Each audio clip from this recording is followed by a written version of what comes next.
Okay, the first thing I want to do is something I don't make you do very often, and I probably should do more of, because you're going to college next year, and in college you're going to be able to read your textbooks and figure things out. Let's read something out of our book. So we're going to look at page 2.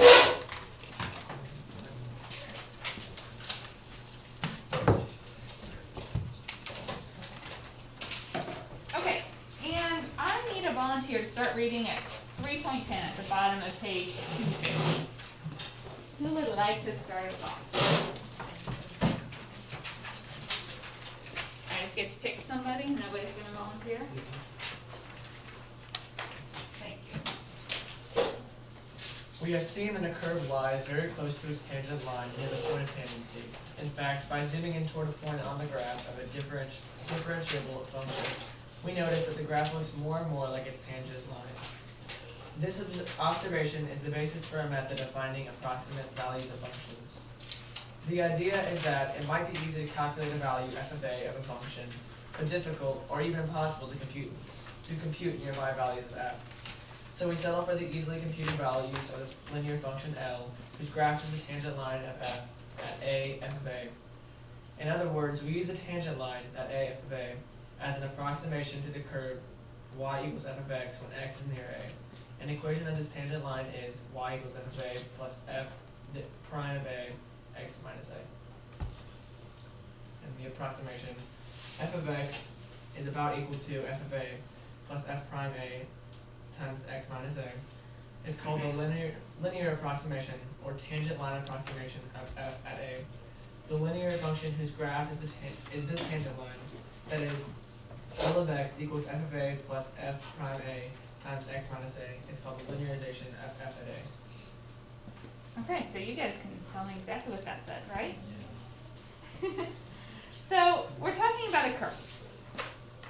And it's saying if you're talking about a particular point on the curve, if we zoom in and look at the tangent line really close to that point, they're almost the same, right? They're not perfect except at the point itself, but as long as you're close to the point, the tangent line is almost the same as the curve. Well, it's saying sometimes this value of the curve is something that is extremely difficult to calculate. Now, in Calc 1, probably not. But you never start out working with the impossible equations, do you? We start out with something we can understand. So the problems I'm going to give you, no, this is going to seem silly because you could just plug it in your calculator and get an answer. But there are nastier things out there that our calculator wouldn't necessarily be able to handle. So that's what this process is for. So they're saying if you have a curve that it is nearly impossible to calculate the value of the function there, you can use the tangent line to get close to it. We know the tangent line isn't perfect, but isn't it pretty easy to write the equation of a line? Yeah. So we could write the equation of a line and use that to estimate a value on the curve. Now the equation they gave you, this L of x is just representing the y value. It's the linearization. They use L to represent the fact that they're talking about a linear approximation. This is really just point slope form of a line. You guys are more used to writing equations y equals mx plus b. That's all this is. This f of a is like your b value. F prime, we know that a derivative is the slope of a tangent line. The L of x is like your y value. So this is just the point slope formula, but we can just use y equals mx plus b to write our lines, and that'll probably make it a little bit easier for us. Okay, so all we are going to do today is take functions. I'm giving you functions that your calculator could calculate, but that you couldn't probably calculate in your head. Like if I said the square root of 4.1, can you do that exactly in your head? No. So we are going to do ones that we couldn't do on our own without a calculator to kind of learn this process. So here is our first example. I want to find the linearization. When I say find the linearization, we're just looking for this equation of the line. of the function f of x equals the square root of x plus 3 at a equals 1. And then we're going to use it to get a couple of approximations. Okay. A is like telling me my x value. So if my x is 1, how do I get my y?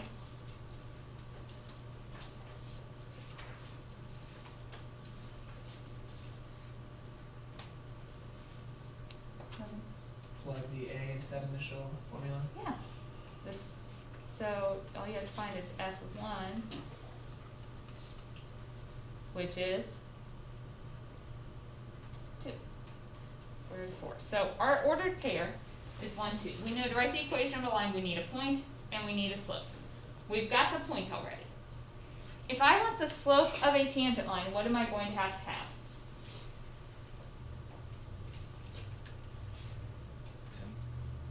We need our m. If you have an equation, how do you get an equation for the slope of the tangent line? What do we have to do to that equation? Derivative. Okay, so this is like x plus 3 to the 1/2 power. So we need f prime of x. So 1/2 comes down, inside stays the same. Subtract 1 from the power, times the derivative of the inside, which is just a 1. You could rewrite this if you wanted. It's just 1 over 2, a negative power, we'll put it on the bottom. So 1 over 2 radical x plus 3, another way of writing that.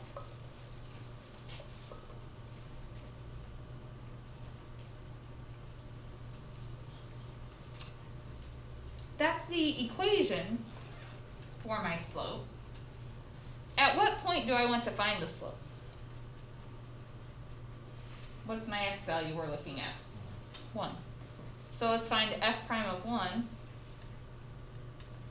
So if I plug a 1 into this, I get 1 over 2 times the square root of 4, so that is 1/4. That is your m. So now we have a point and we have a slope. We can write the equation of this line. You guys usually prefer to just plug into y equals mx plus b. So our y is 2, m is 1/4, x is 1, plus b. 2 is like 8 over 4, minus 1 over 4 would be 7 over 4. So I would prefer, since instead of writing y equals, let's put L of x equals, just because this is the linear approximation. So it's 1/4 x plus 7/4. So the first thing we were asked to do is find the linearization. This is the linearization, the equation of the tangent line at that point. Now, we can use that equation to approximate some square roots. If I said the square root of 3.98,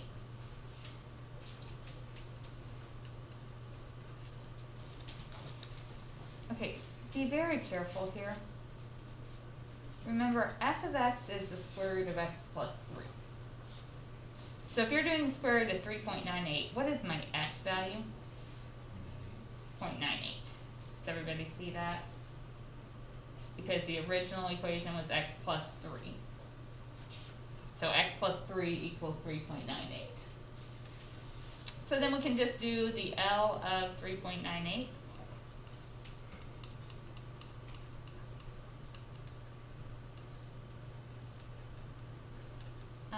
We could work this out by hand, but for the sake of time, why don't we just plug that in our calculator? What do we get?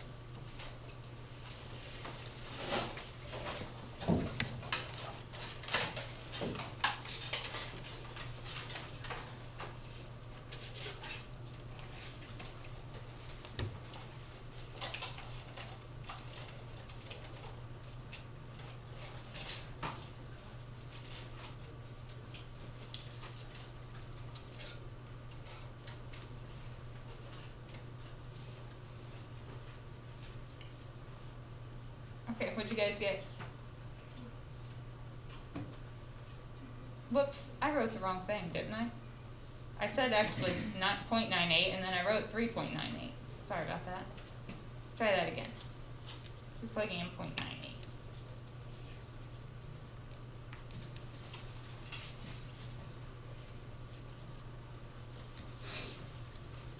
So we get 1.995. I also asked you to approximate the square root of 4.05. If you're doing that, what is your x?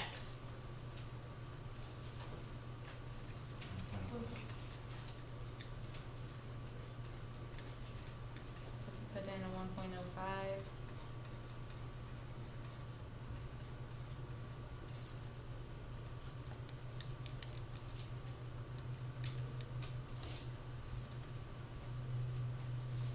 We get 2.0125.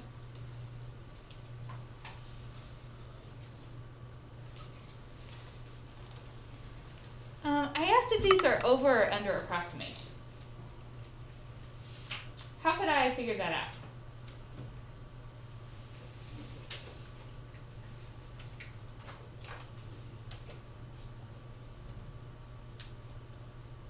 Okay. Are we capable of figuring out the square root of 3.98? We have a calculator, right? If I plug that in, square root of 3.98, that is 1.99499. Was our approximation, first of all, was it close? Very close. Is it over or under the true value? Over. Let's do the square root of 4.05.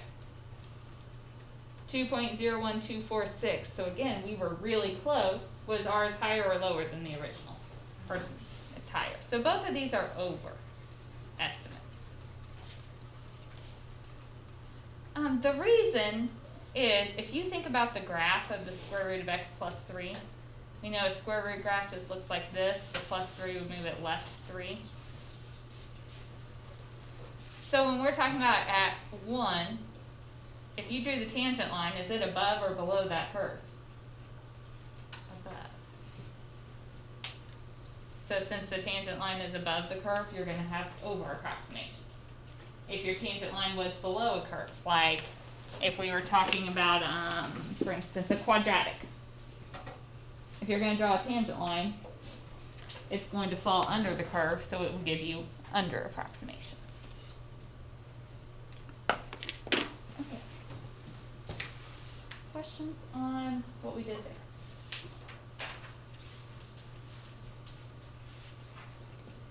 The next slide, I just put a table of values that shows you for certain radicals. Okay, these are my x values, and it gives me the linear approximation compared to the actual. So look at those. When we are at 4, that was the exact point. So our approximation and our estimate are going to be the same. They're exact. What happens as you get further away from 4, like when I get down to 6? How does that compare? Is it as good? No. Because if you think about your tangent line, the further away from this particular point I get, the bigger the gap between the tangent line and the curve. So in general, this method is really good if you're looking at points really close to your x, but the further away you get, the less accurate it's going to be.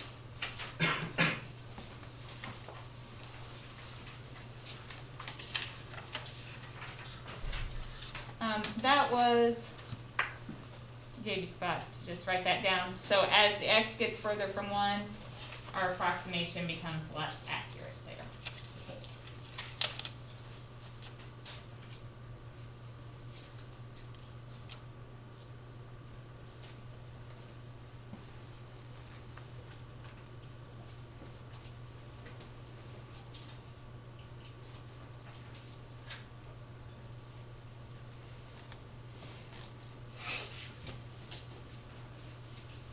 Okay. Let's look at another problem. So I want the linear approximation to the function be square root of 1 plus x near the point a equals 0. So to write a linear approximation, I need a point and a slope. How do I get the point? A is x. Mm-hmm. And each plus the 0 is x. Good. So if I find f of 0, we get the square root of 1, which is 1. So my point is 0, 1. To find the slope, we need derivative. So remember, square root, think of that as a 1/2 power. So f prime, 1/2 comes down, inside stays the same, subtract 1 from the power. Derivative of the inside is just 1. If you wanted to write this as a fraction, a negative power would drop it down to the bottom, and it's a 1/2, so it's a square root. You don't necessarily have to write it like this, it just helps me visualize a little bit. Okay, that's my equation for the slope. I want the slope when x is equal to 0. So if I plug a 0 into that, we get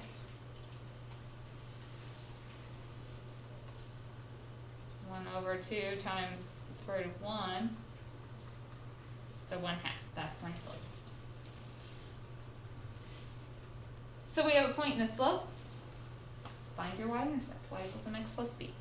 So y is 1, m is 1/2, x is 0 plus b. So the y-intercept is 1. So our linearization, L of x is equal to 1/2 x plus 1.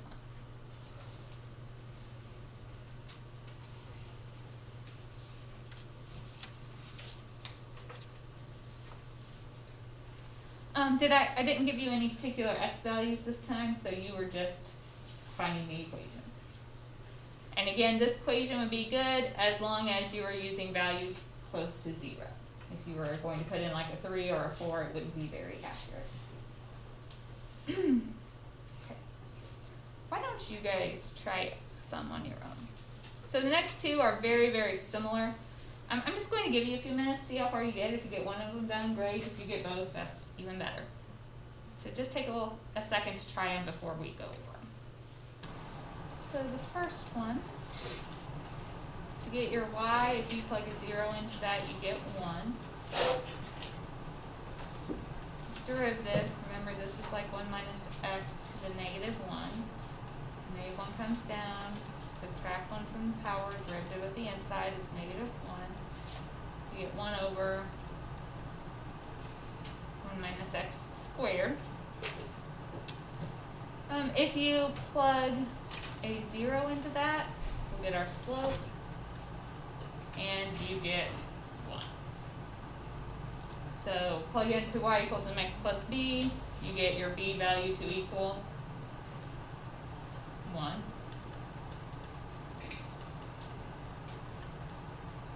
So the linear approximation is just x plus 1. Okay, b. So if you plug a 0 into this, you get out what? You would have square root of 1 cubed, so just 0, 1 again. So your derivative,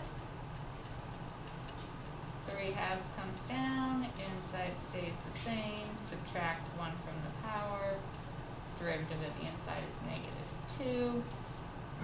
So you get a negative 3 square root of 1 minus 2x. Slope, plug in a 0, we get negative 3 times the square root of 1, so negative 3. Y-intercept is 1, so the linearization is negative 3x plus 1.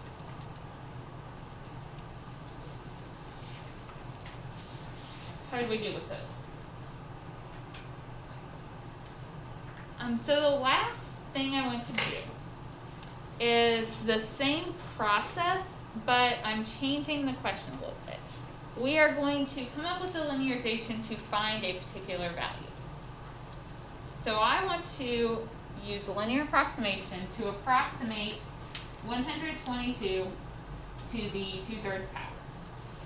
Now I know we have a calculator, we could just plug it in and get a value, but we are learning a process for things that we couldn't just plug in. So we have to start, this one's a little bit different because I didn't give you the original function or anything like that. So we have to write our own function. This 122, that's like the x we want to be close to. Our function, we're taking 122 to the 2/3 power, so if you remove that 122, we're just thinking about x to the 2/3. That's the function we're going to look at. A needs to be close to 122, but something we could actually evaluate. So if you think about a 2/3 power, that means the cube root of something squared. So I need like a perfect cube that is close to 122. 125. 125 is 5 to the 3rd power. So let's use our A of 125. Now, you have the information like we had in the last two examples, you can write the linear approximation. So let's make our linearization. If our A is 125, that's like your x, your y value, if you plug a 125 in, the cube root of 125 is 5, squared is 25. So that's our ordered pair. To find the slope, we need the derivative.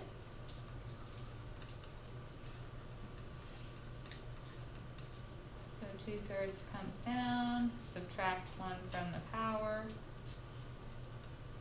So this is like 2 over 3 times the cube root of x. If you plug in a 125,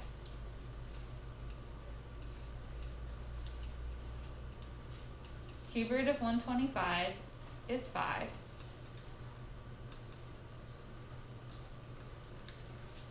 So we get a 2 over 15. That's our slope. We have a point and we have a slope, so we can write our equation. So plug into y equals mx plus b.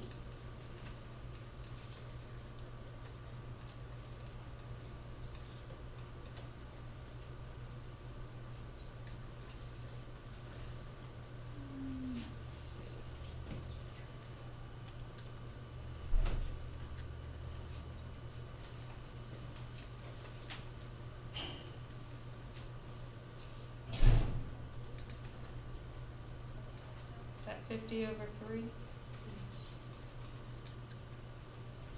Subtract that over. So our y-intercept is 25 over 3. So is that right? Just checking. So the linearization is 2 over 15x plus 25 over 3. Is that what I need to find? No. Now what do I have to do to that? Approximate 122. So now I'm going to plug a 122 in there.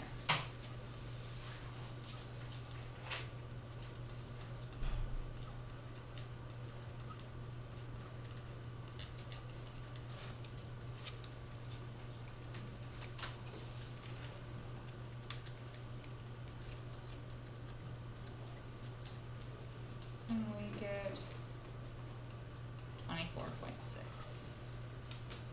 Let's see how good we were. Type in, what is 122 to the 2/3 power?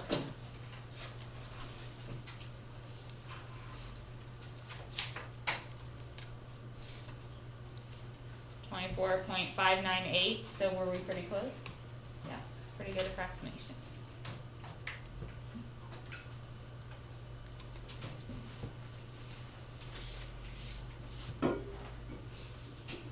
One more, and just want to do another problem like this and make sure we're okay with that.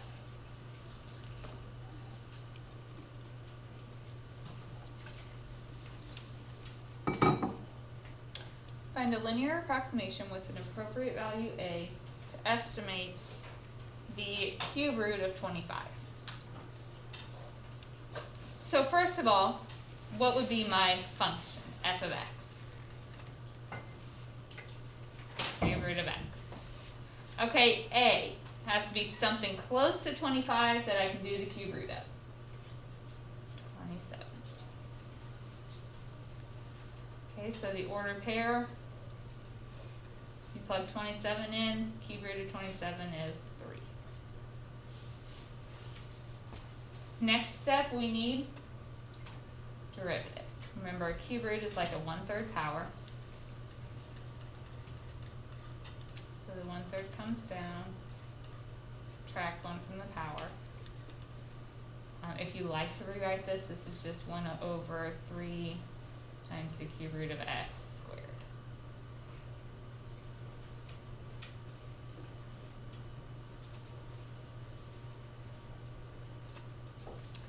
Okay, so slope, we need to plug in a 27.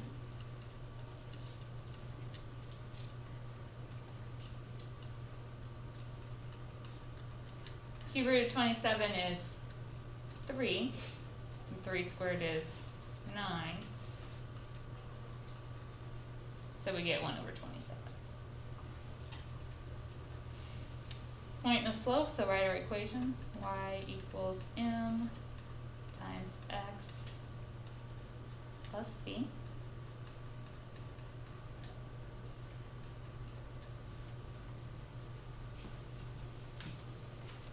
So the linearization L of x is 1 over 27x plus 2. But this time I didn't just want the equation. I need to use that to find L of 25.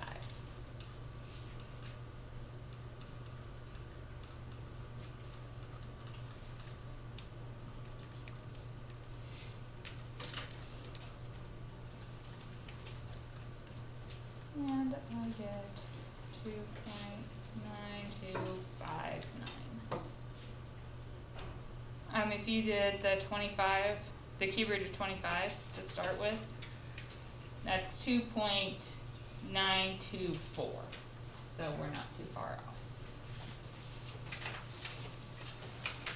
Any questions on these? That is our stopping point. We don't have school Monday, so on Tuesday we will finish this section talking about differentials. The assignment for today, I think I have the whole assignment on there, but the ones you can do right now, the 1, the 3,